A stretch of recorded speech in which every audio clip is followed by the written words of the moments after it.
সভ্যতার উত্থানে সব থেকে বেশি দিয়েছে, কিন্তু এই শ্রমিকরা পেয়েছে সব থেকে কম। ইসলামের দৃষ্টিভঙ্গি অত্যন্ত পরিষ্কার। শ্রমিকের গাম শুকাবার আগে তার মজুরি প্রদান করতে হবে।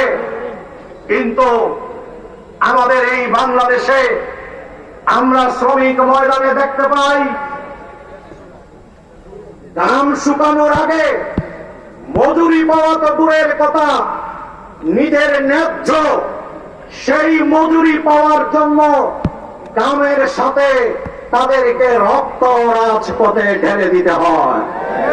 রক্ত ঢেলে দেওয়ার পরেও তারা তাদের ন্যায্য মজুরি থেকে বঞ্চিত থাকে। কেন এই ধরনের চিত্র? যারা জাতীয় অর্থনীতিতে বিরাট অবদান রেখে চলেছে, এই শ্রমিক সমাজকে কেন অবমূল্যায়ন করা হবে?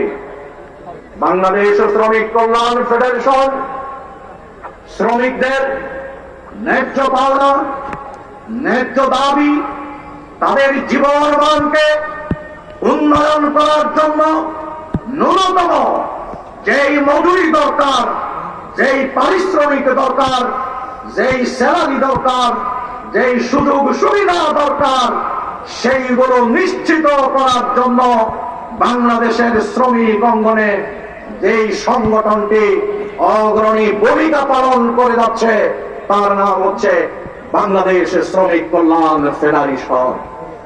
যার কারণে অল্প সময়ের মাঝে শ্রমিক ময়দানের ওই অপরিচ্ছন্ন কদার্য সেই নেতৃত্বকে, সেই শ্রমিক লীগকে আজকে প্রত্যাখ্যান করে বাংলাদেশের লক্ষ লক্ষ শ্রমিকরা এই শ্রমিক কল্যাণ ফেডারেশনের পতাকা তলে সংঘবদ্ধ হচ্ছে। ঠিক কিনা বলে? আজকের এই সম্মেলন এই কথাই প্রমাণিত করে